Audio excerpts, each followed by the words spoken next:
10 years of marriage. I thought I had it all. A brilliant husband, Michael Ross, an influential family of in-laws who always seemed to adore me, and an enviable career as the marketing director at Solaris Inc., the fashion group my father had built with his own blood, sweat, and tears.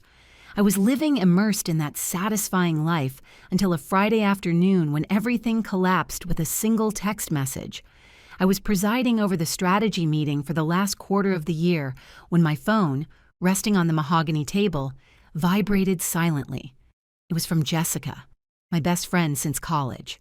"Sarah, where are you? It is urgent." I frowned. I signaled my secretary to continue with the presentation and discreetly slipped out of the room. I called Jessica back. Her voice on the other end of the line sounded strangely pressing. "Jessica, what is wrong? Why the rush?" "Sarah, listen calmly. Your husband, Michael. Was he not supposed to be on a business trip in Seattle?" My heart skipped a beat. "What are you talking about? He called me this morning to say he had arrived safely." "No, Sarah." Jessica's voice was on the verge of tears. "My cousin works for the airline. She just sent me a photo. Michael is right now at O'Hare Airport checking in for a flight to Miami, and he is not alone." A high-pitched ringing filled my ears, but I fought to keep my voice from trembling. "Who is he with?" "With his entire family. His parents, his sister with her husband and a young woman, a very, very pregnant woman. They look incredibly happy. His mother was stroking the girl's belly." Every word from Jessica was a dagger stabbing into my chest. Miami, a pregnant woman, his entire family. The scattered pieces of the puzzle clicked together in an instant, forming an image of unimaginable cruelty. I hung up. My knuckles turned white as I gripped the phone. I returned to the meeting room, my face maintaining a mask of professionalism and calm. "Today's meeting ends here. I want a detailed report from everyone by email before 9 in the morning. You are dismissed." My voice was firm, without a trace of emotion. My employees, although surprised by the abrupt change, obeyed in silence. As soon as the door closed, I grabbed my car keys and ran toward the underground parking garage. I had to go. I had to see it with my own eyes. No matter how brutal the truth was, I had to face it. The car flew through the congested streets of Chicago, but my world was plunged into a chilling silence. What had I done wrong in these 10 years? I had given my heart to his family, treating his parents as if they were my own. After my father's death, they had been my emotional anchor.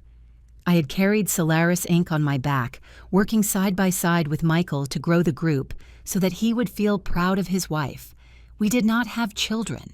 It was my greatest sadness, but Michael always comforted me, saying it did not matter. Turns out, it was all a lie.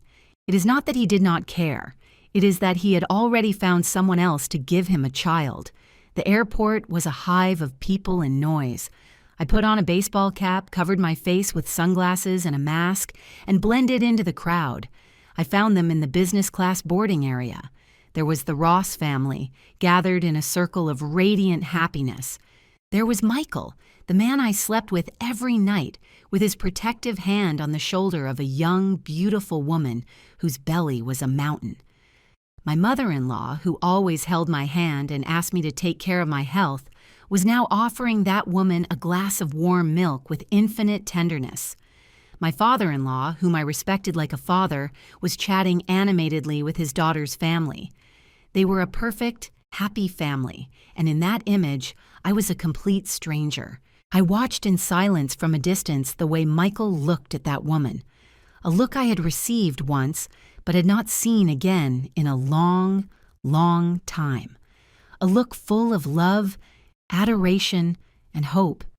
He leaned in to whisper something in her ear, and she smiled widely, resting her head on his shoulder with a flirtatious gesture.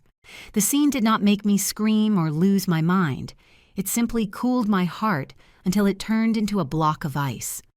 The betrayal of a single person is painful enough, but this was a betrayal by all the people I loved and trusted the most. Together, they had staged a perfect play, and I was the only spectator who knew nothing. They were happily waiting for a new life, the grandchild my mother-in-law longed for so much. They were not going on vacation. They were going to Miami so the child would be born there, a meticulously prepared plan and, clearly, one of long duration. I did not approach them. I did not make a scene. I simply took out my phone in silence and took several photos from afar, clear enough to see all the faces, all their happiness. That would be the first piece of evidence. Only when I saw them go through security did I turn around and leave. Not a single tear fell, but something inside me had died completely. 10 years of love, trust, and respect turned into ashes right there in that airport. Walking out the main door, I inhaled a breath of the cold night air. I knew the Sarah Vance of yesterday no longer existed. From now on, I would be a different Sarah. A Sarah who would recover everything that belonged to her and her father, whatever the cost. I drove to our villa in the exclusive Gold Coast neighborhood, the place that was once our home. The spacious house now felt empty and strangely cold. The scent of lilies that I liked so much still floated in the air, but it no longer brought me peace. Instead, it suffocated me like a mockery. From the large wedding photo in the living room to Michael's slippers neatly placed in the entryway, every object in the house was a testament to a cruel lie. I did not allow myself to waver. I went straight up to the office on the second floor, where the most important things were kept. I opened the solid safe my father had installed years ago. Inside, besides some jewelry, were all the property deeds, the contracts, and most importantly, my father's will and the certificate of my shares in Solaris Inc. My father, in life, had always taught me to be a strong and independent woman, to know how to defend myself in any situation. Perhaps, sensing something, he had prepared everything with extreme care. He had left me the majority of the group's shares. Michael only owned a symbolic amount, enough to keep his seat on the board of directors. My father said it was his wedding gift to me and a shield that would protect me all my life. Only now did I understand the profound meaning of his words. I took out all the important documents and organized them carefully in a leather briefcase. Then I sat at the desk, turned on the laptop, and made the first call. I called Attorney Roberts, the lawyer my father trusted most in life, and in whom I also had absolute faith. He answered almost immediately. His voice, as always, was warm and serene. "Sarah, this is Roberts. What is happening at this hour?" I took a deep breath, trying to keep my voice as calm as possible.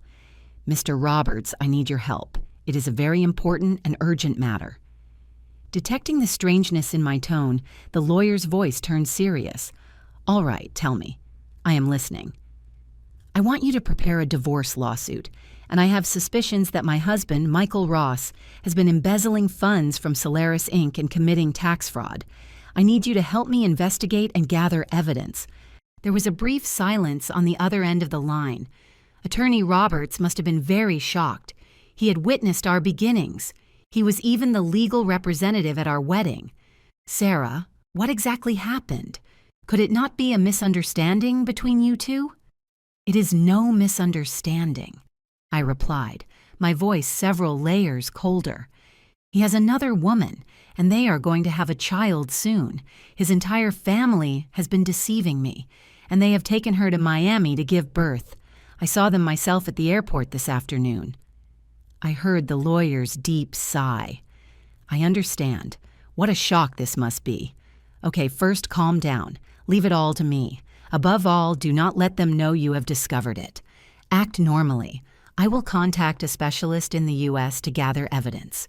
Regarding financial matters, do you have any specific suspicions?" "I suspect he has been diverting funds through shell companies using his position as vice president, or through donations, especially through the Future Light Foundation, which bears my father's name. I need a complete history of the foundation's transactions for the last 3 years."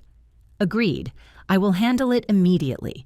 You are the majority shareholder and the founder's daughter. You have every right to request that information. Take care of yourself, Sarah. You cannot collapse. Your father's loyal colleagues and I will always be by your side." When the call ended, I felt a little stronger. I was not alone in this fight.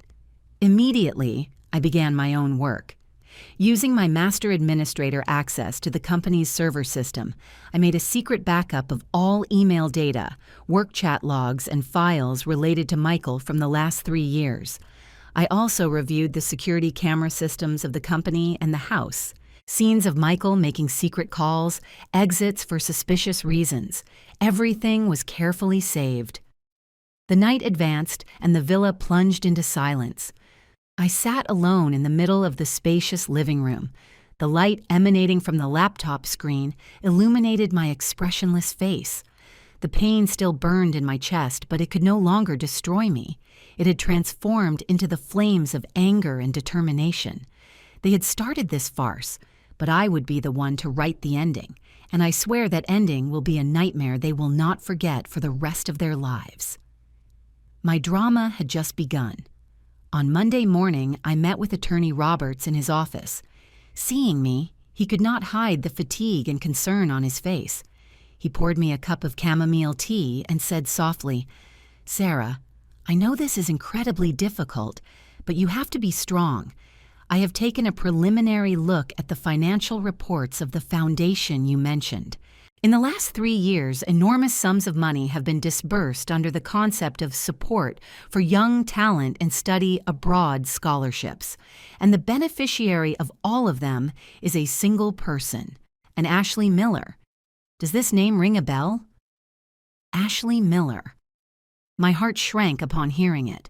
I remembered the face of the young woman at the airport, beautiful but with a defiant air. "That is probably her, Mr. Roberts." The lawyer nodded, his expression hardening.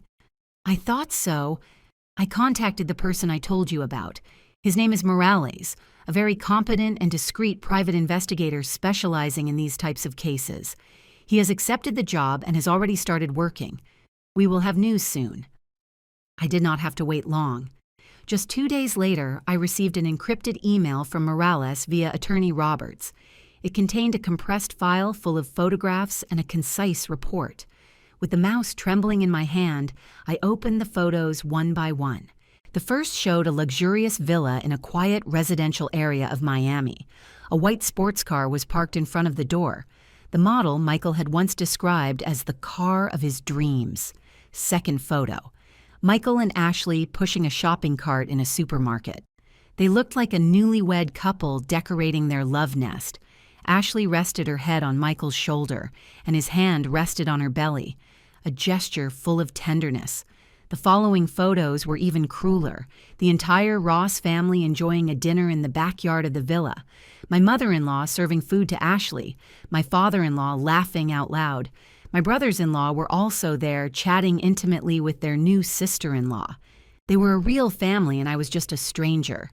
There was also a video of Michael helping Ashley walk through a park. They held hands, stopping occasionally to kiss. The sight of their happiness made me nauseous. But what horrified me the most was in the last part of the report. Morales had investigated the rental contract for the house, the purchase documents for the vehicle, and the registration papers at an exclusive international gynecological clinic for prenatal care. Everything was in Michael and Ashley's names, and the decisive information. Morales had tracked the first money transfer from Michael to Ashley. It had started 3 years ago. 3 years. It had not been a momentary mistake. It was not a budding relationship. It was a planned and systematic deception that had extended over a third of our marriage.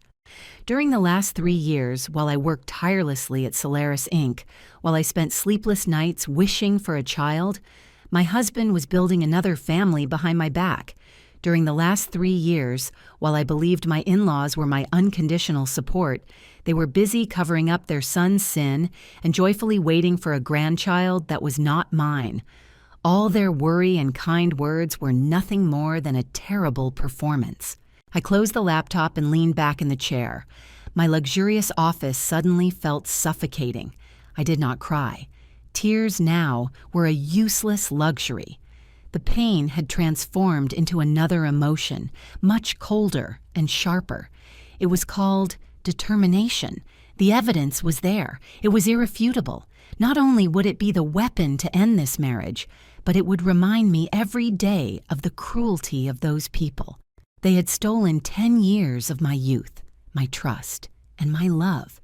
Now I was going to take back everything that was mine and everything they owed my father. A few days later, while I tried to drown my sorrows in work, my desk phone rang. It was a video call from my mother-in-law. Seeing her smiling face on the screen, a wave of nausea rose in my throat. But I quickly regained my composure, took a deep breath, and flashing a radiant smile, I answered, "Hello, mother-in-law. It is Sarah. Are you all okay?" "Of course, dear. We are wonderful," she said with her usual affectionate tone. "The air here is so pure and pleasant. I was calling to see how you were, alone at home. Are you not working too much? You look a little pale." Acting perfectly, I brought a hand to my cheek. "Yes, with the year-end closing, there is a lot of work, but do not worry, I am eating well." She sighed, looking at me with eyes full of compassion. "Dear, work is important, but family is more so. You have been married 10 years. It is getting to be time to think about having a baby. Your father-in-law and I just wait for the day we can hug a grandchild. Why do you not do one thing? Put work aside a little and come spend a few days with us. You rest, change scenery, and the medical technology here is very good. Who knows if we might get good news?" Hearing her, I wanted to burst out laughing. Who was she acting for? She knew perfectly well why I no longer needed to try. The grandchild she waited for so much was already growing in another woman's belly, in the same house where she was staying. Her insistence was only an excuse to justify the imminent arrival of that child. A perfect theater. I forced a sad smile. "Yes, mother-in-law, I wish for it with all my might, too. Maybe fate has not wanted it yet. As soon as I finish with this project, I will get another thorough checkup." At that moment, my father-in-law appeared on the screen. With his usual genial smile, he waved at me. "Sarah, it is me. With Michael away on that tough business trip, you have to take care of yourself at home. Do not overdo it." "Yes, father-in-law, I am fine. You take care too." Another blatant lie. Business trip? His family, from the oldest to the youngest, were all exceptional actors. Together, they covered up a sin. Together, they trampled on my feelings and my trust. They believed I was a fool who was easily deceived with sweet words and fake concerns. When the call ended, the smile vanished from my face instantly. I got up and walked to the window, observing the bustle of cars below. Their hypocrisy disgusted me. For 10 years, I had lived among wolves in sheep's clothing. They pretended to care for me and love me, but behind my back, they were preparing to tear me apart. I had seen enough of this play. Now it was my turn to bring down the curtain. But before I did, I would make sure that each of the actors in this farce paid a very, very high price for their role. Before my aversion toward my in-laws could calm down, another blade pierced my heart. This one was sharper and crueler, forged with my own father's legacy. That morning, Attorney Roberts called me to his office with an expression of unprecedented gravity. He placed a thick folder on his desk. "Sarah, sit down. Prepare yourself for what you are about to see." He opened the folder and pointed to the detailed breakdown of the Future Light Foundation's expenses.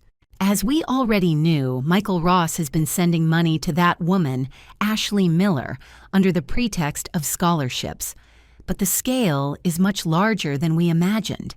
We are not talking about a few $100,000. It is millions, transferred in small amounts over 3 years. Millions of dollars. I felt as if someone was squeezing my heart. This foundation was the apple of my father's eye. He created it to help underprivileged children with a desire to study, to bring the light of knowledge to disadvantaged areas. And Michael, the son-in-law my father had trusted so much, had dared to turn it into his personal ATM to support his mistress. With my father's blood and sweat, with donors' money, with funds that should be used to buy books and build schools, he had bought her a luxury house and an expensive car. Damn him. I gritted my teeth. For the first time, I could not suppress my anger. He is not human. Attorney Roberts put a hand on my shoulder to comfort me. Calm down. Anger does not solve problems. We need a cool head. And this is the most important thing. He slid another sheaf of papers toward me. This morning, Michael's secretary sent this to your office. She says she needs your signature urgently to close the year-end audit. Take a look. I picked up the documents. The cover said politely, "Confirmation of transactions for accounting audit." The content was apparently normal clauses confirming the company's investments and transactions during the last fiscal year. Nothing suspicious, a routine procedure done every year. Is there a problem, Mr. Roberts? I asked. The lawyer flipped to the last page and pointed to fine print in an annex. Here, annex to the contract, Clause 7, HDCNS. Does that not look familiar? I squinted to see better. I felt my heart stop. It was the number of the share transfer and delegation contract my father had drafted for me. The fine print said, "The undersigned, for the restructuring and expansion of the investment of Solaris Inc., agrees to unconditionally cede 20% of her shares of Solaris Inc. to Counselor Michael Ross." This was his true goal. He did not just want the money. He wanted to swallow Solaris Inc. whole. My father's entire legacy. He was using my trust and my work habits to set a subtle trap. A trap designed so I would sign a document that would make me lose everything. If I had not been alert, if I had glanced at it and signed as usual, it would have all been over. A cold sweat ran down my back. What a diabolical plan, Attorney Roberts said with contempt. He has underestimated you. He saw you as a naive girl, easy to fool. He would already have it all calculated. With this 20% added to his existing shares and the support of other shareholders he has bought, he would have enough strength to expel you from the board of directors. I stared at the paper. The hatred inside me reached its peak. But then an idea crossed my mind. He wanted to set a trap for me? Perfect. I would turn that same trap into his grave. I looked up and stared directly into Attorney Roberts' eyes. My voice was strangely calm. "Mr. Roberts, we are going to use this. I am going to sign his contract." "What are you saying, Sarah? Have you gone crazy?" he exclaimed, surprised. "If you sign that, you will lose everything." "No, Mr. Roberts." I sketched an icy smile. "I will sign, but not now. I will tell him I need to review it more calmly. I will buy time. Meanwhile, we will prepare another contract, with the same form, but with diametrically opposite content. If he wants to play with words, I will play with him. If he tries to deceive me, I will deceive him. When the time comes, I will not be the one signing a death sentence. It will be him." Reading the determination in my eyes, Attorney Roberts' surprise transformed into understanding, and then he nodded firmly. "Agreed. We will do as you say. It is time this fox fell into the trap." During the following days, I immersed myself in work like a woman possessed. By day, I remained the competent and decisive marketing director, smoothly running all the year-end campaigns. By night, together with Attorney Roberts and his team, we analyzed the financial reports line by line, tracking the trail of black money Michael had diverted. Added to the stress of work was the tension of betrayal and the planning of revenge, crushing my shoulders. I lost weight drastically, and stomach spasms became more and more frequent. At first, it was a dull ache, but gradually it turned into a sharp pain, as if I were being stabbed. I thought it was stress and irregular meals, so I took a few antacids and went back to work. But one Wednesday morning, while presenting the New Year plans before the entire executive team, just as I was talking about the expansion strategy in foreign markets I had worked so hard on, a sharp pain, like a knife piercing my stomach, hit me. My vision went dark. I could barely grab the edge of the table to keep from falling, but my legs failed me. Before losing consciousness, I only vaguely heard my secretary's panicked scream and the sound of a chair overturning. When I woke up, the smell of disinfectant, typical of hospitals, invaded me. I was in a white bed with an IV in my arm. My best friend Jessica was sitting next to me, her eyes red. Seeing me open my eyes, she quickly took my hand. "Sarah, are you okay? I almost died of fright." "I am fine," I whispered, my throat dry, just a little tired. At that moment, a doctor of kindly appearance and advanced age entered the room. He looked at me with compassion and then turned to Jessica. "Could I speak alone with the patient, please?"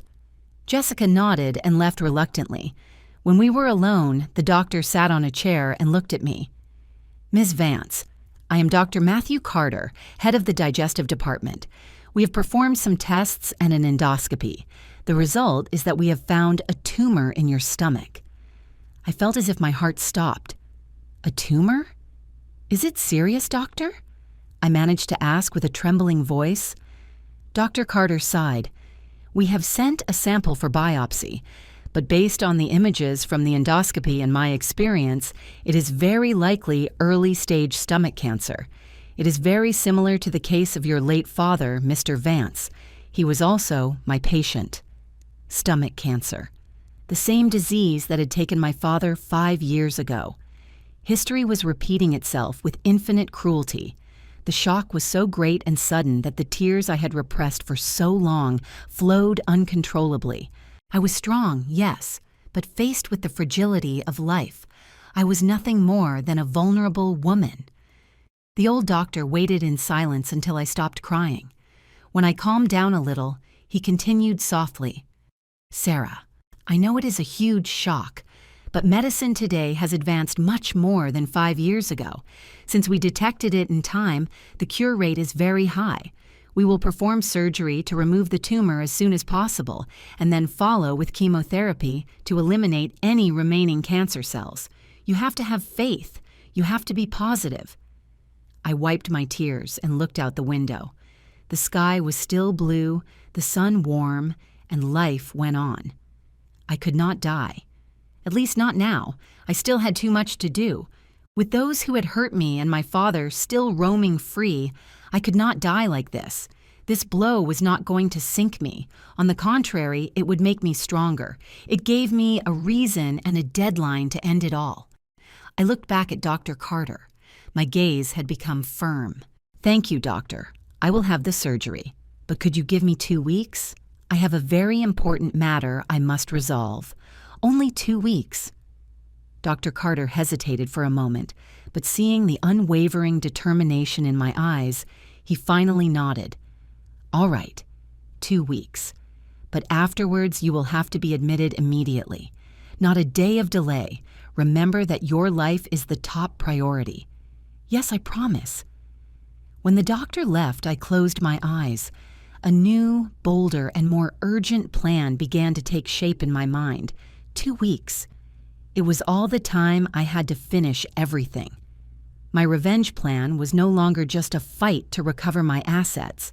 It had become a race against time, a life or death bet I could not afford to lose. Lying in the hospital bed, I listened distractedly to Jessica, who was peeling an apple for me while scolding me endlessly for neglecting my health. I just listened in silence, reviewing in my mind every step of the life or death game that would unfold in the next 2 weeks. At that moment, the tablet on the nightstand lit up. A video call from Michael. My heart shrank. I signaled Jessica to be quiet, took a deep breath, fixed my hair, and with a smile that pretended to be natural but vulnerable, I accepted the call. Michael's face appeared with an expression of genuine concern, but now I knew how much cunning and hypocrisy hid behind that mask. "Honey, are you okay? Do you not know the scare I got knowing you had fainted in the office? What did the doctor say? Is it serious?" He launched a battery of questions with an alarmed tone. I coughed slightly, bringing a hand to my chest to play the role of the weak patient. "Do not worry, Michael. It was just low blood pressure from overwork. A few days of rest and I will be like new. Do not worry." I could not, under any circumstances, reveal the tumor to him. I did not need his pity, and more importantly, it would ruin my plans. He had to keep believing I was the same naive, healthy, and easy-to-manipulate fool as always. Michael let out a sigh of feigned relief. Thank goodness you gave me a death scare. You have to take care of yourself. No matter how important work is, it is not more important than your health. I am so sorry to be so far away and not be able to take care of you. His sweet words turned my stomach. Sorry? If he really felt it, he would not be on the other side of the world taking care of another woman and her future child. After a few empty sentences of concern, he finally got to the point. Hey, honey, I know you are tired, but there is an urgent matter. Have you seen the documents my secretary sent you? The partner here is putting a lot of pressure. If we do not decide quickly, we will lose this great investment opportunity. It is very important for the future of the company and for our future. The fox finally showed his paw. I frowned on purpose, feigning fatigue. I think I saw them, but since yesterday I am so exhausted and dizzy. I have not been able to read anything. I will have to look at them when I get discharged. Right now, just seeing letters makes my head spin. A flash of impatience crossed Michael's face, but he hid it quickly. He spoke again with a persuasive tone. I know you are tired, but make an effort for me, okay? You just have to sign on the last page. I have reviewed all the other clauses, and there is no problem. Do it for our future, please. For our future? How happy those words would have made me hear before. Now they just disgusted me. In the future he spoke of, clearly there was no place for me. Well, I will look at it, I replied with a slight tone of reproach. As sick as I am, and you worrying me with company things, it seems you do not care at all. Of course not, honey. You are what matters most to me, he hastened to say. Do you want me to call my mother to go take care of you for a few days? He dared to even mention his mother. What a perfect joint performance. I shook my head. No, it is not necessary. Jessica is here. Your mother would have a very long trip. Poor thing. Let her rest. After a few meaningless directions, the call ended. As soon as the screen went dark, my smile disappeared. I felt completely exhausted, not from the illness, but from the effort of maintaining that unbearable farce. Michael was impatient. It was a good sign. The fish was starting to bite the hook. I would make him wait a little longer, make him get more nervous. The more anxious he was, the easier it would be for him to make a mistake. While I recovered at home after discharge, Jessica practically moved in with me to take care of me. More than my physical health, she worried 10 times more about my mental state. She saw me pale and exhausted, but with a gaze that was always calculating, and she suffered for me. One afternoon, Jessica sat next to me and said seriously, Sarah, I know you have a plan, and I support you. But how are you going to handle it all alone? You need more help. I have Attorney Roberts, I replied. Mr. Roberts can only help you with the legal part. And the rest? Have you not thought that when everything comes to light, the Ross family will use the media to defame you, to turn you from victim to villain? They have money and contacts. They can do it perfectly. Jessica's words were like a bucket of cold water. It was true. I had not thought of that. Focused on gathering evidence and protecting my assets, I had forgotten that in this war there was another front, public opinion. As I remained silent, Jessica continued, I have a second cousin who is an investigative journalist. His name is David Parker. He is very good, honest, and especially hates hypocritical people. I think he could help you. Do you want me to introduce him to you? I did not hesitate for a moment. I nodded immediately. He was the missing piece. We met in a small cafe, hidden in a quiet alley. David Parker looked younger than I expected. He was tall and thin, wore black-rimmed glasses, and his gaze was incredibly sharp. I told him my story concisely, without exaggeration or sentimentality, just the facts. He remained silent for a long time. Miss Vance, he finally said, if your story is true, this is not a simple family scandal. It is a case of large-scale economic crime, embezzlement of funds from a charitable foundation, creation of shell companies for capital evasion. Just with those charges, your husband should spend a long time in prison. I know, and I have enough evidence to prove it," I said firmly, handing him a flash drive. "Inside here is part of what I have. I need you to investigate further the shell companies Michael has created and his capital movement routes abroad, and most importantly, be ready. When D-Day arrives, I want everything to explode simultaneously in all media outlets. I do not want to leave him or his family any way to deny their crimes." David Parker took the flash drive. His eyes shone with the interest of a journalist facing a big case. "Do not worry, I love these stories. Justice must prevail. I will start working immediately. We will stay in touch through Jessica." With David's help, I felt like a tiger that had grown wings, but I knew that to completely destroy the Ross family, I had to attack what they were most proud of, their reputation as a respectable family, and I found a deadly weak point.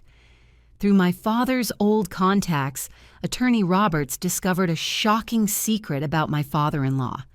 Before marrying my mother-in-law, he had maintained a very deep relationship with a woman named Audrey Vane. He abandoned her while she was pregnant to marry my mother-in-law, who came from a better-positioned family. The child was eventually lost. For decades, Ms. Vane had lived alone and in silence in a modest apartment. I decided to go see her. It was a rainy afternoon. I found the old building where Audrey Vane lived. The woman who opened the door had gray hair and a face furrowed by the wrinkles of time, but her eyes remained clear and beautiful. She looked at me with suspicion. I did not beat around the bush. "Good morning, ma'am. My name is Sarah Vance. I am Arturo Ross's daughter-in-law." Hearing that name, Ms. Vane's face changed. She tried to close the door, but I stopped it quickly with my hand. "One moment, please. I do not come with bad intentions. I am also a victim of that family. I only want to regain justice for myself, and perhaps for you." Perhaps the sincerity in my eyes moved her. She let me in. The house was small but impeccably tidy.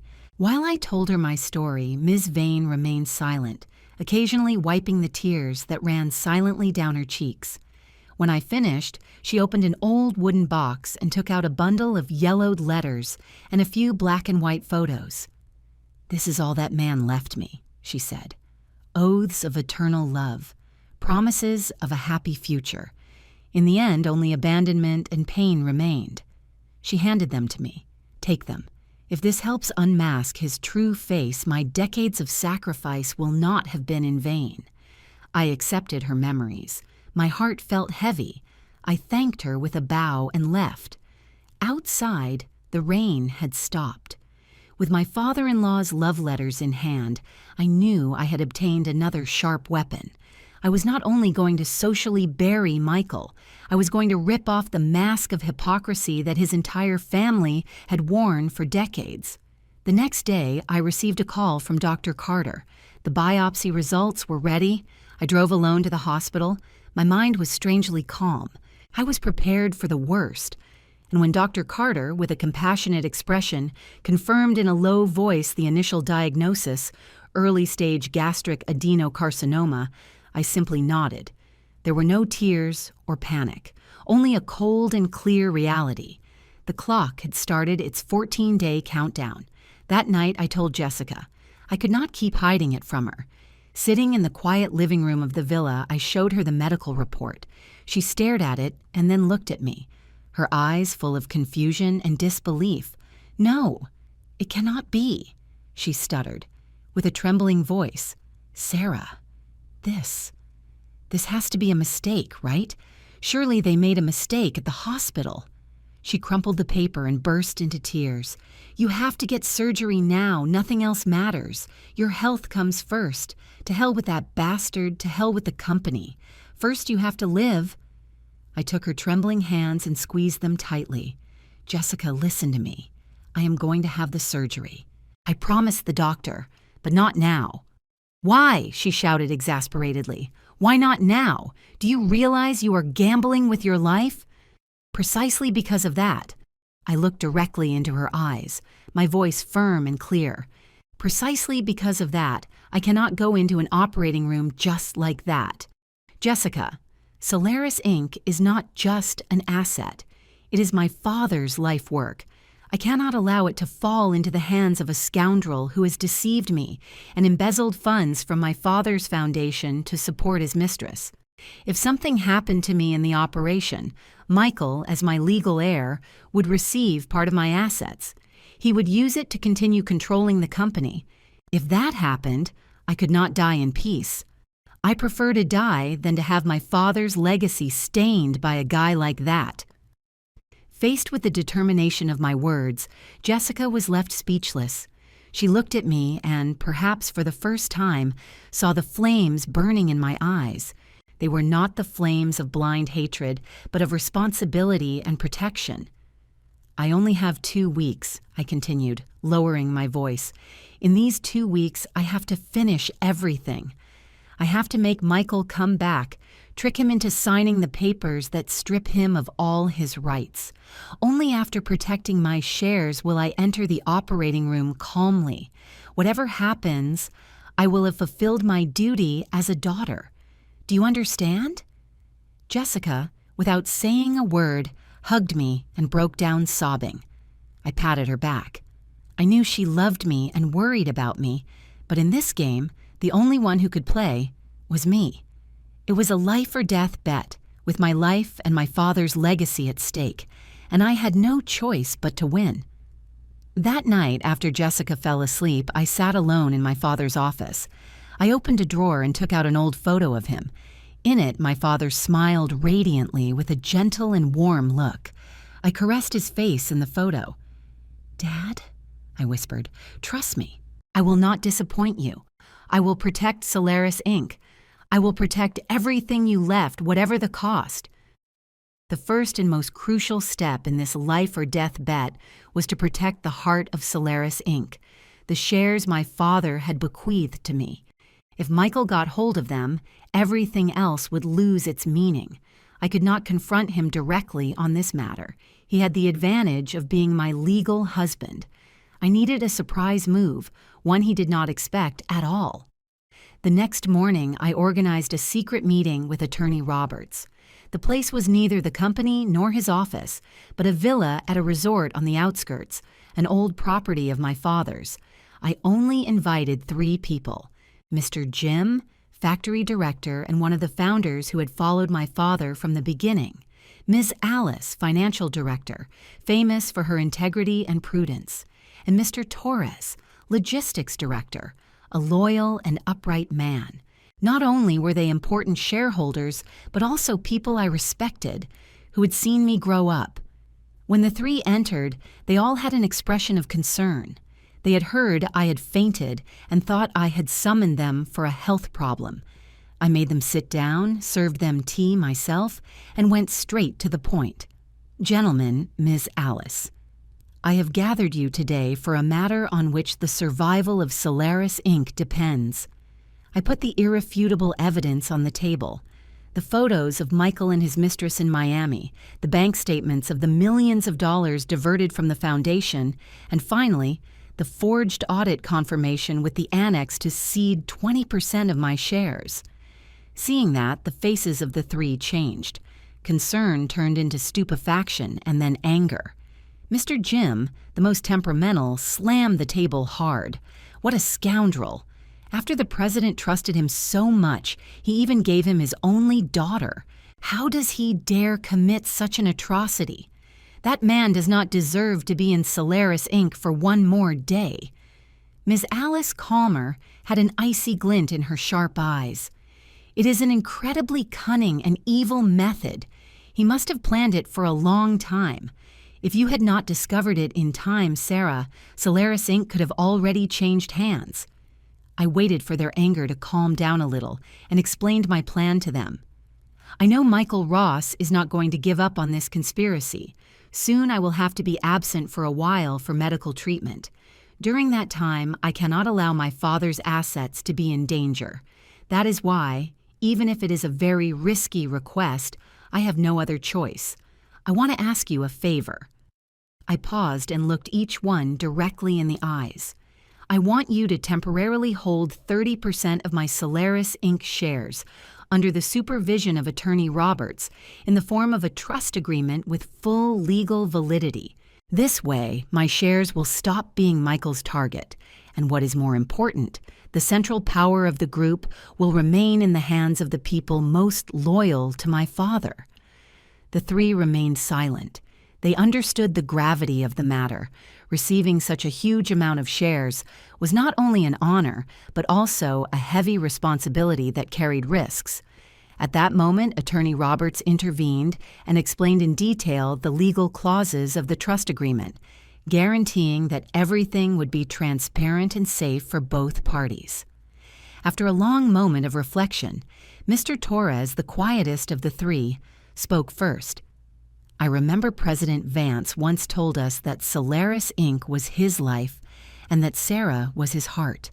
Now both his life and his heart are threatened. We owe him a lot. We have no reason to stand idly by. Mr. Jim and Miss Alice nodded in unison. Agreed. We accept it. You, Sarah, do not worry about anything and focus on your treatment. We will take care of this. We will make sure that guy Michael Ross does not touch a single blade of grass of Solaris Inc. Tears welled up in my eyes, but I held them back. I stood up and bowed deeply to the three of them. Thank you. I will never forget this show of loyalty. The trust agreement was signed right there. With the signed document in my hands, I felt as if a huge weight had been lifted from me. The first and most solid wall to protect my father's legacy was built. Now I could move to the next phase with peace of mind, set the trap and wait for the big fish to swim directly into the net. With the wall to protect Solaris Inc. firmly erected, I began to weave the net. I did not have much time. I had to act quickly and decisively. The theater of my fake bankruptcy had officially begun. The first thing I did was deliberately adopt a haggard appearance.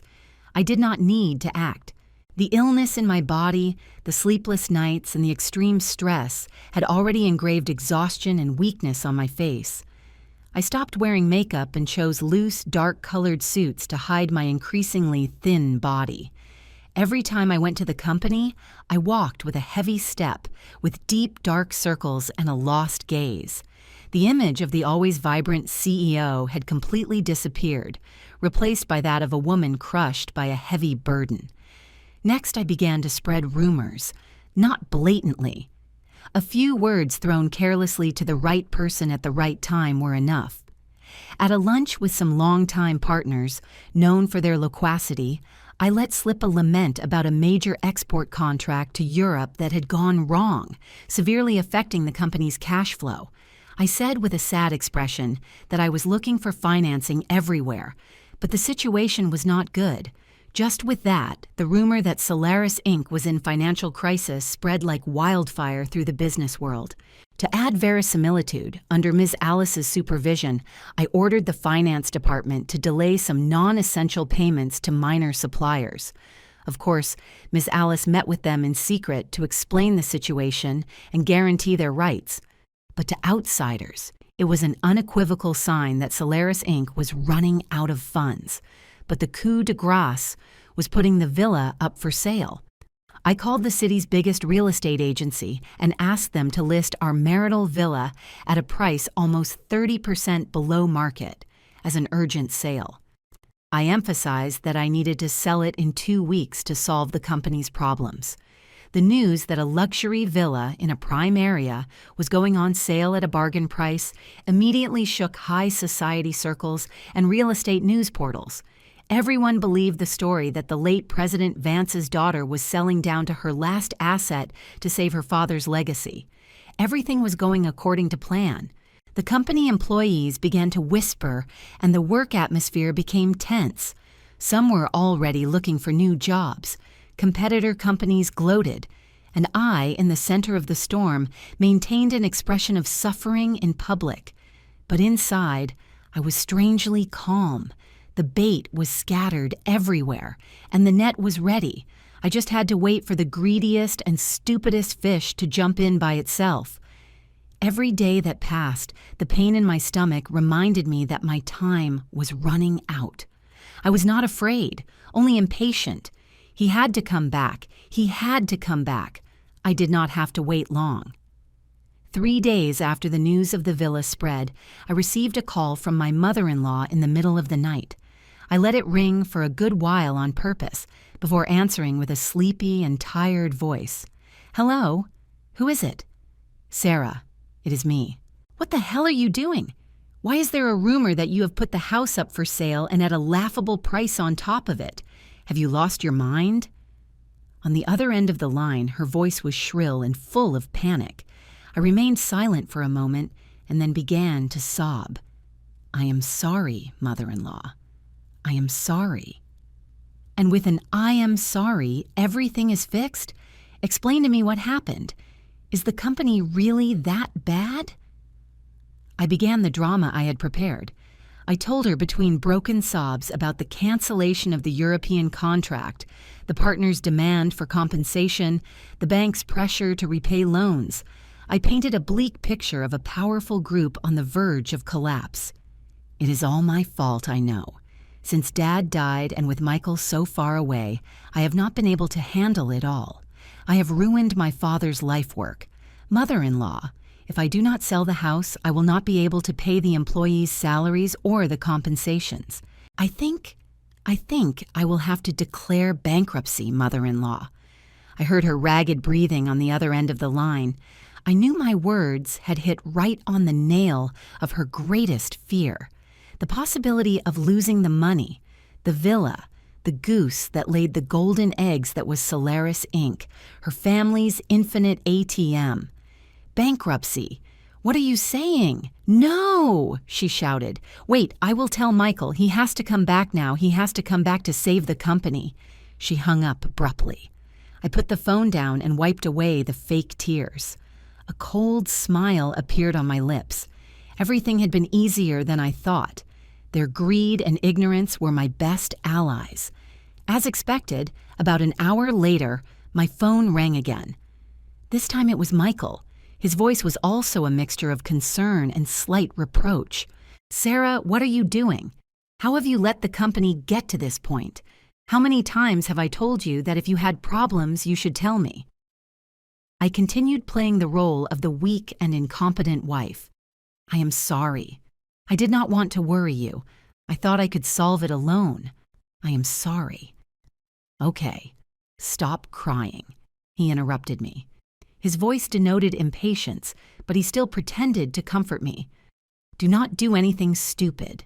Do not sell the house and do not sign any papers. Understood? I am coming back immediately. I have already bought the ticket. I arrive the day after tomorrow in the morning. I will fix everything when I arrive. You just wait for me calmly." "Really, Michael?" I asked, with a voice full of hope and gratitude. "Are you really coming back?" "Really, I am going to help you. Do not worry about anything." He hung up. I sat in silence in the dark. The fish had bitten the hook. Not only had he bitten it, he was heading frantically towards it without knowing it. This return flight would be his one-way ticket to the end of his opulence. "Welcome home, my dear husband. I have prepared a magnificent death sentence for you." 2 days later, on a cold, late autumn morning, Michael returned.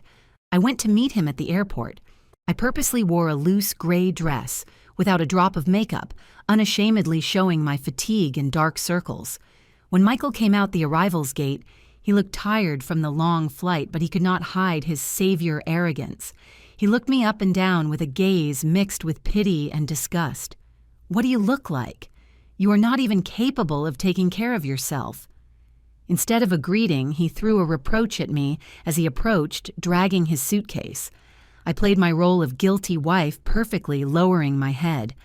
"I am sorry. It is just that I do not know what to do." In the car back, Michael did not stop asking me about the company's situation. I described the crisis in detail, the fictitious losses I had invented with logic, the difficulties I described pathetically. The more he listened, the more conceited he became. He started lecturing me, analyzing my mistakes, without forgetting to praise himself. "See? 1 week without me and look at the disaster. Leave it all to me. You just do what I tell you." As soon as we got home, he threw his jacket on the sofa and went straight to the point. "Come on, tell me the specific situation. How much debt is there? Is there any way to get capital?" It was time to cast the ultimate bait. I took out the thick folder Attorney Roberts had prepared for me and put it on the table. "Look at this," I said with a listless voice. "I have done what I could. An investment fund is willing to lend us a large sum to get over this bump, but the conditions are very strict. They ask for guarantees and that you, as vice president, take personal responsibility." Michael grabbed the folder and started glancing through it. The documents, dozens of pages long, were drafted very professionally, with complex clauses and difficult financial terminology that Attorney Roberts had included on purpose to confuse him. Debt restructuring, guarantee contract, asset collateral agreement. Michael mumbled at the big headlines as he read. He only glanced at the first part, with the plausible-looking loan clauses, without paying the slightest attention to the annexes at the end. "What are they asking for?" he asked, not looking up from the papers.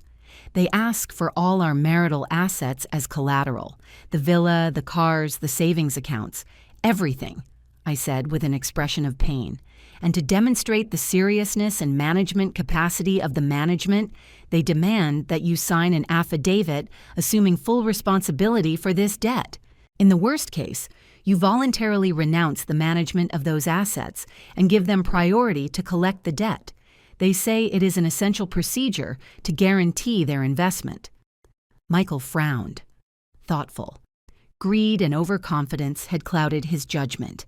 In his eyes, he only saw the huge loan in front of him and the opportunity to save Solaris Inc., and with it, seize all power. He thought that with that money he could easily refloat the company. And then, those asset guarantees would be nothing. Also, he was convinced that I, his weak and incompetent wife in his eyes, would not dare to do anything. "Agreed," he said firmly after a few minutes. "If with this we get the money to save the company, go ahead. We will recover these assets with interest later. Pass me a pen." With a trembling hand, I handed him the fountain pen my father had given me. I watched him sign without hesitation, his name on every page of the contracts, agreements, and affidavits. His signature on those legal documents that were, in reality, his death sentence, was clear and energetic, as proof of his stupidity and boundless greed. When he put down the pen, I held my breath. It was done. The trap had closed. "Good," he said, leaning back, satisfied in the chair. "Now that I am here, you rest." I nodded and picked up the folder in silence. Touching the paper, still warm from his signature, a shiver ran down my back. He thought he had signed a passport to the peak of power, when in reality he had just signed the sentence that would bury his life. A week after Michael's return, I was admitted to the hospital. The operation was scheduled for the following Monday morning. In the last 10 days of my life or death bet, I took advantage of the time with Attorney Roberts, David Parker, and my father's loyal colleagues to finalize all preparations. Everything was ready. I was just waiting for D-Day. That morning, the Chicago sky was cloudy and a fine rain was falling. Jessica took me to the hospital early. Putting on the patient gown in the room, I felt strangely light, as if the heavy burden that had been crushing me was about to be released. I took Jessica's hand and gave her my last instructions. "Jessica, yes, if something happens to me, please take care of the Future Light Foundation. Do not let it be used for evil purposes again. Do not talk nonsense." Jessica scolded me, her eyes red. "You are going to be fine. The operation will be a success. I will wait for you outside." "I know. I believe it too," I smiled. "But before going into the operating room, I need you to send a message." I gave her Attorney Roberts' number. The message was, "Start." As they wheeled me on the stretcher toward the operating room, I saw Michael at the end of the hallway. I guess he had come to play his role of devoted husband to the end. He approached, took my hand, and put on a worried face. "Courage, honey. I will take care of everything outside. You do not worry about anything and recover." I looked him directly in the eyes with a depth he could never understand. Yes, I leave it all to you.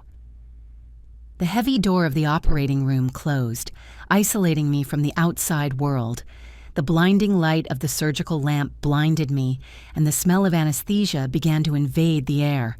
As my consciousness sank into a haze, I knew that in the outside world a terrible storm had just been unleashed. Simultaneously, in the lawyer's office, Mr. Roberts received Jessica's message. Calmly, he picked up the receiver and made 2 calls. The first to his legal team waiting at the courthouse. File the lawsuit. The second to David Parker. Publish the article. Instantly, the gears of justice and the media were set in motion.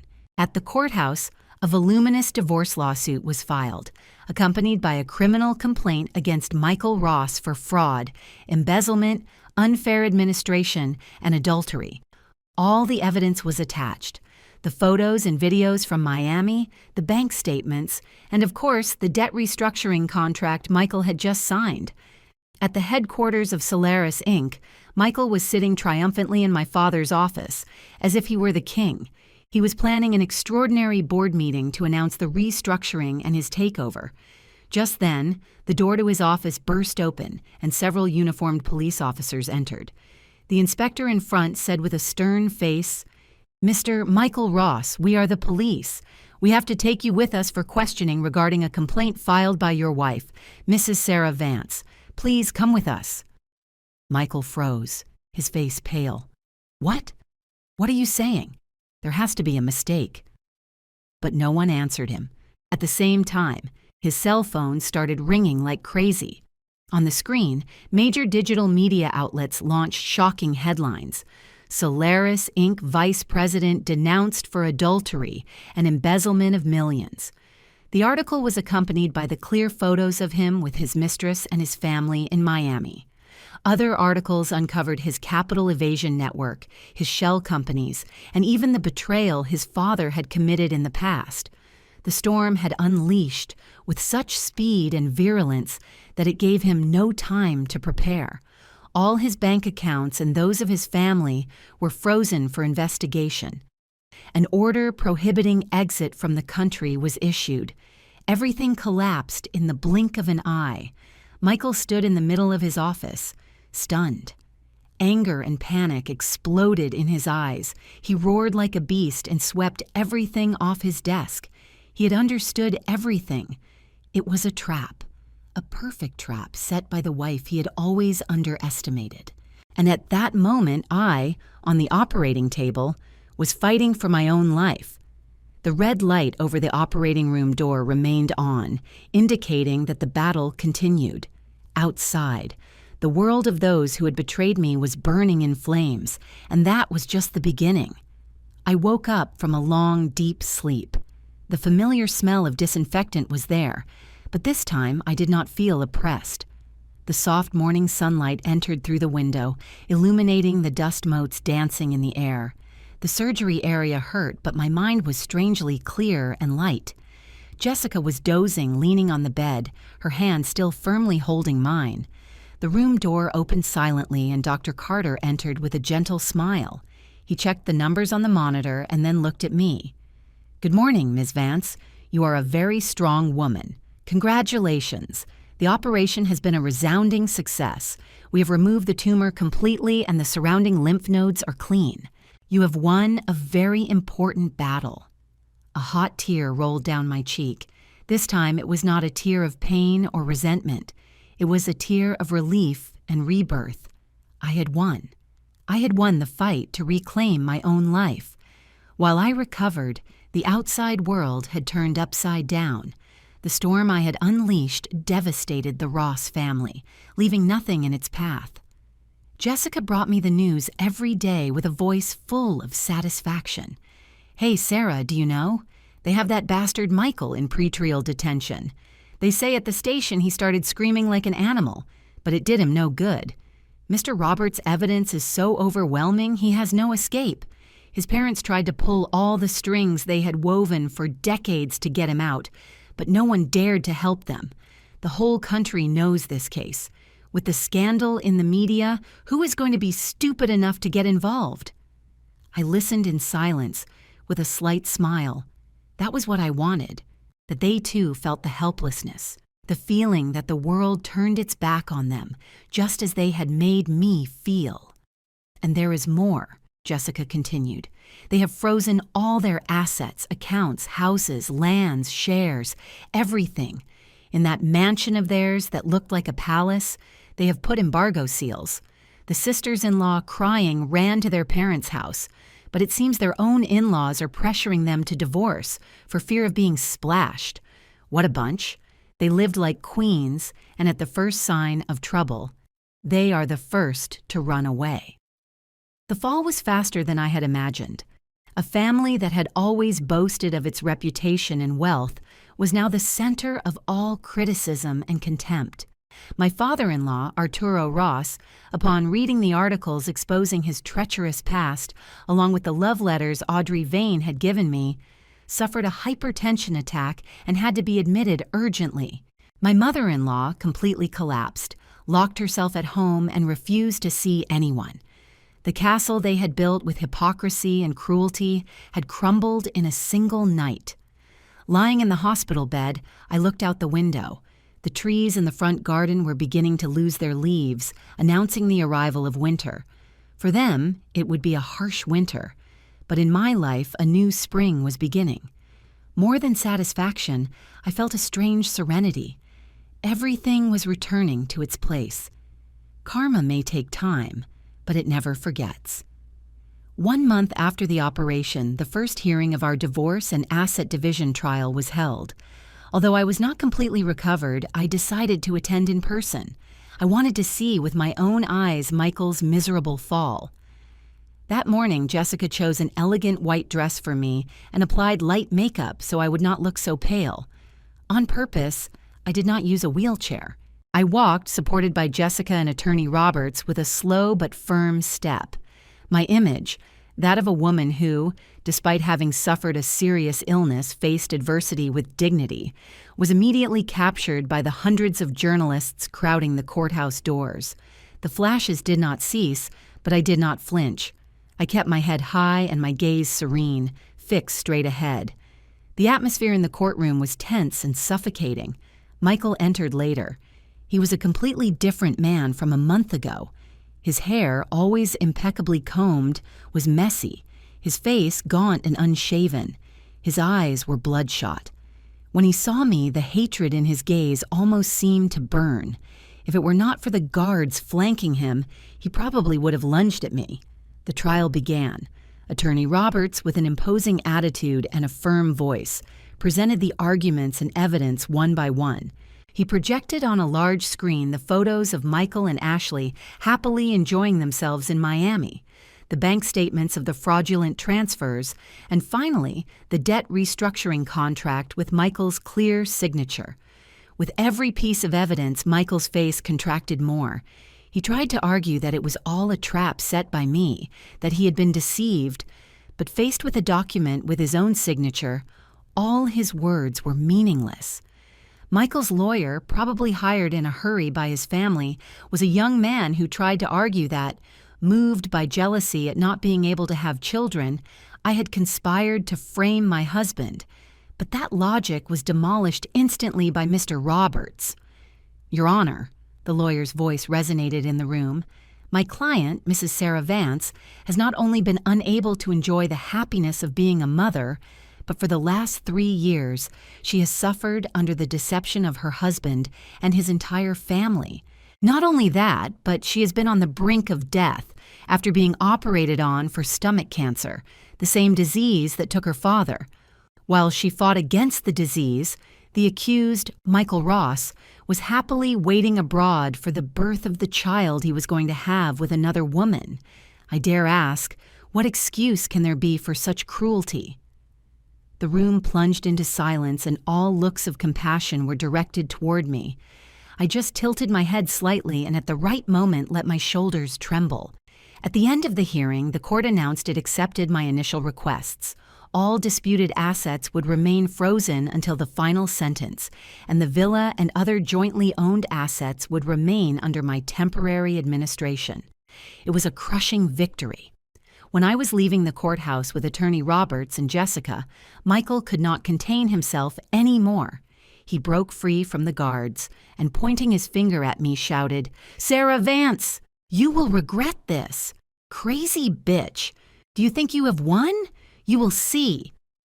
His anger, his true and ugly nature, was captured by hundreds of cameras. I just turned and gave him a look, mixing pity and contempt. He had lost. He had lost miserably, and he did not even realize that his stupid rage had become the last knife that would completely finish off his image and honor before the public. While the storm raged in the U.S., on the other side of the country, karma also began to do its work with the accomplices. The situation of my mother-in-law and the mistress, Ashley Miller, was reported to me regularly by Detective Morales via Attorney Roberts. I listened to the reports without any emotion, as if reading a figures report. When the news of Michael's arrest and the freezing of all his assets reached Miami, the first to act was the exclusive gynecological clinic where Ashley hoped to give birth.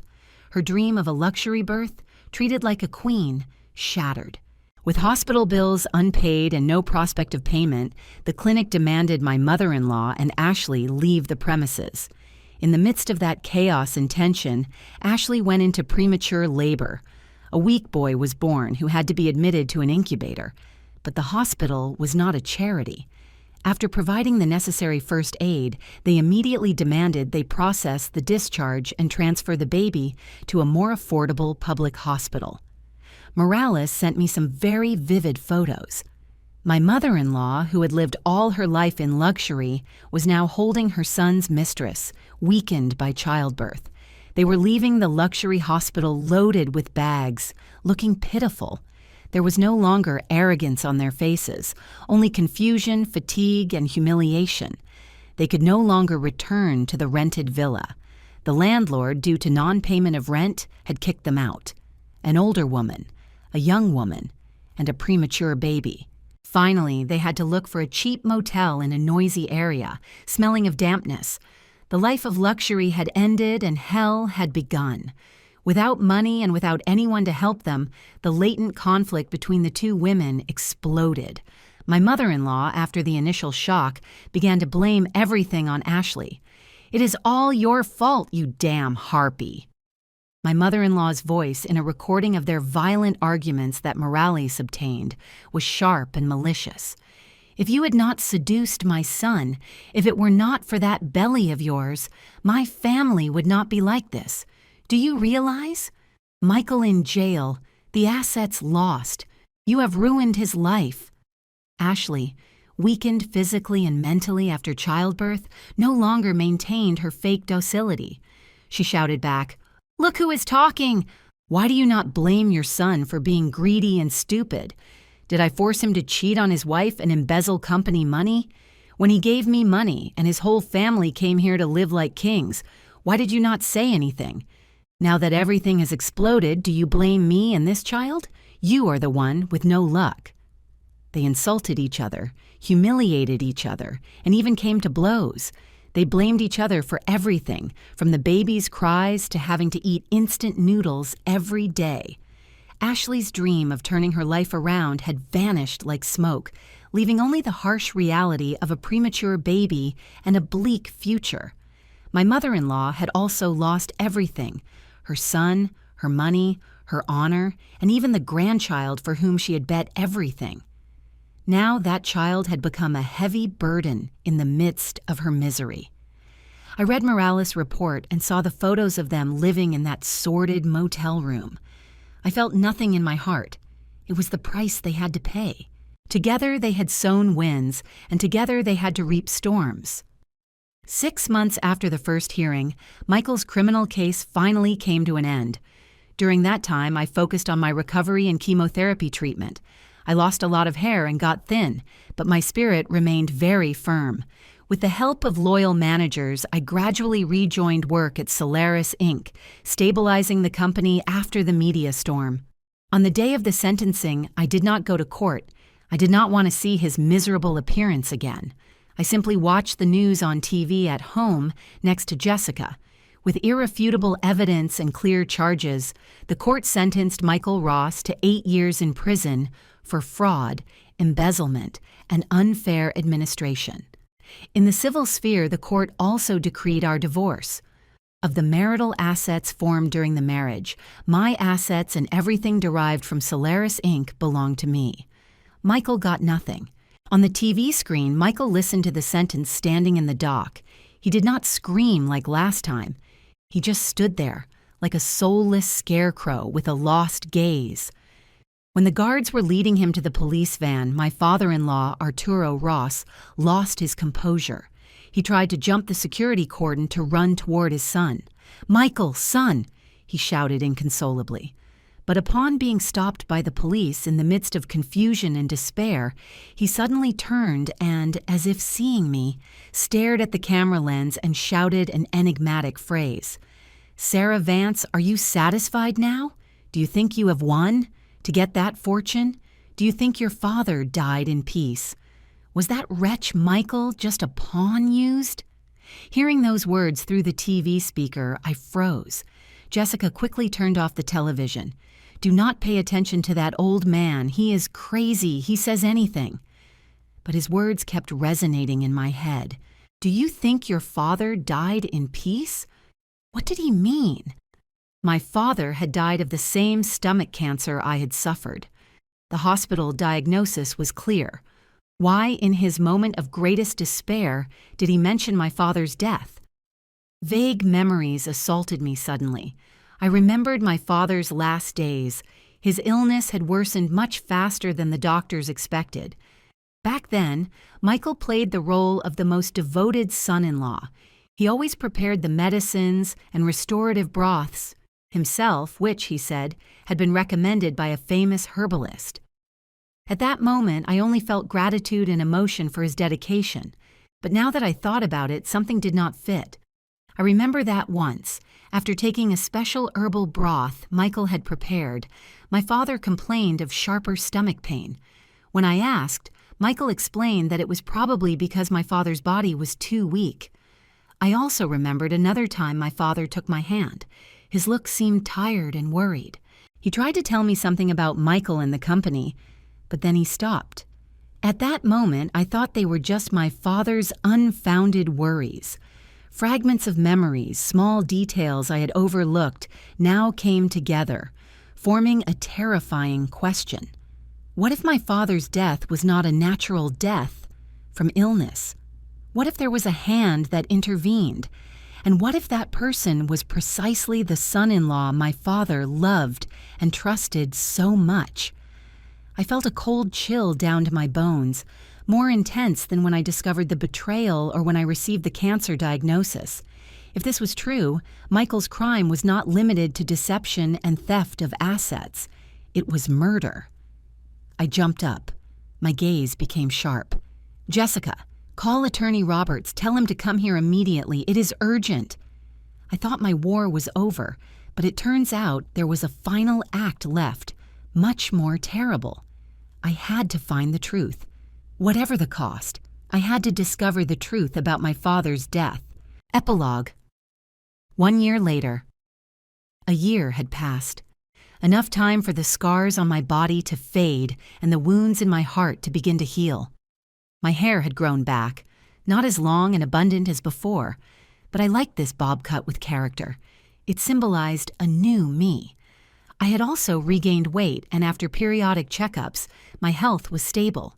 Dr. Carter said it was a miracle that my strong will to live had played a crucial role in overcoming the disease. After Michael's imprisonment, I became a public figure nationwide. My story, that of a woman betrayed by her husband who, alone, fought against illness and an evil conspiracy to protect her father's legacy, inspired many people. Requests for interviews from TV stations and newspapers rained down. At first I rejected them, but soon I realized my story could help other women suffering in silence. I agreed to participate in a prestigious talk show. Live, I did not speak of pain or hatred. I spoke of the journey to recover life and self-worth.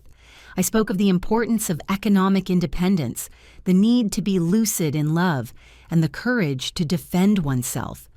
My serene appearance, my logical speech, and my extraordinary willpower captivated the audience completely. I stopped being the poor victim of a family scandal to become a symbol of strength and rebirth. Fame did not change me. It simply gave me a new path, a new mission. I decided to allocate a considerable part of my recovered assets to create a foundation to support women entrepreneurs.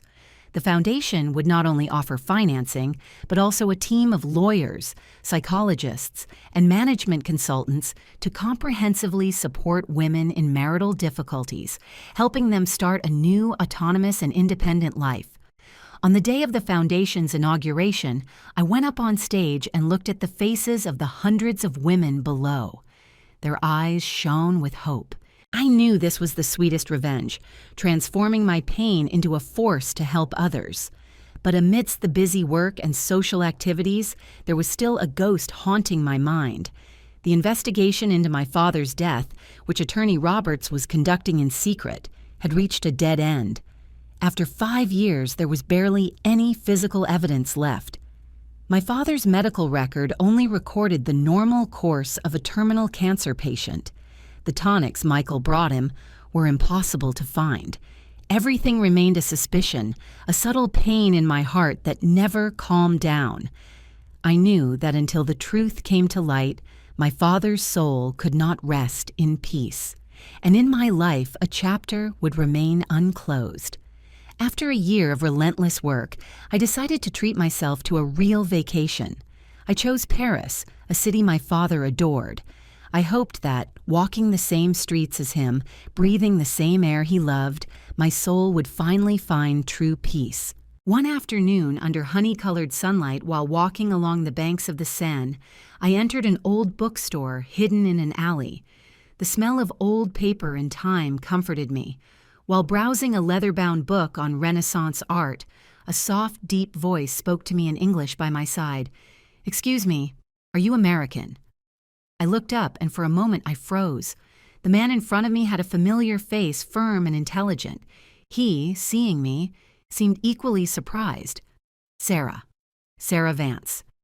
Daniel Harris? The name slipped from my lips without me being able to help it. He was a brilliant college classmate, Daniel Harris, someone my father appreciated and praised greatly. He was an exceptional talent in architecture, and right after graduating, had gone to France on a full scholarship. We had not seen each other for more than 10 years. The unexpected meeting made us both happy. We decided to have coffee together in a small nearby cafe. Daniel had become a successful architect in Paris. He told me about his work, his life in France. He was still single and retained the same romantic air and warm smile as always. While I told him the tumultuous story of my life, he simply listened in silence. His eyes were full of compassion and respect.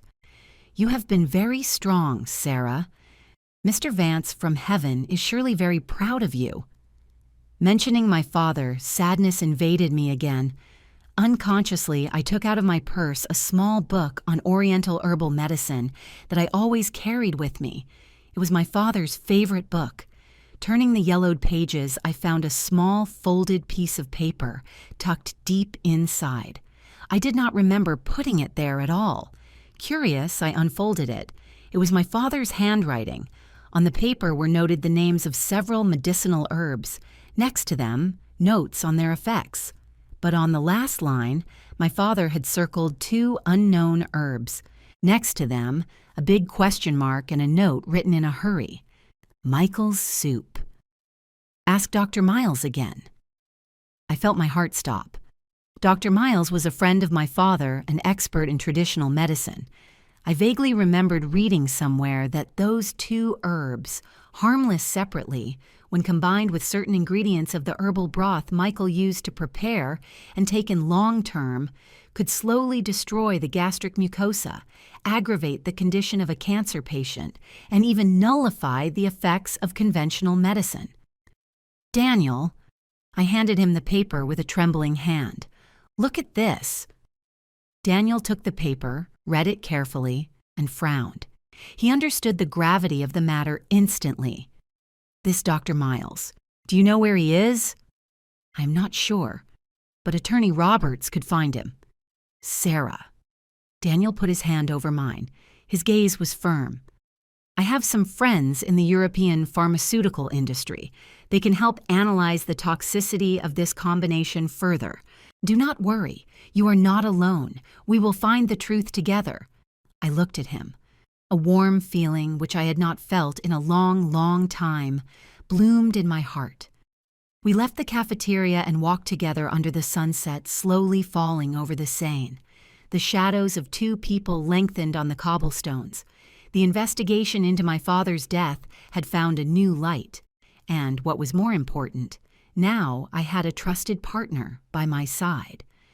I did not know what the future held for me, but I knew that a new chapter, brighter and more hopeful, had just truly begun in my life.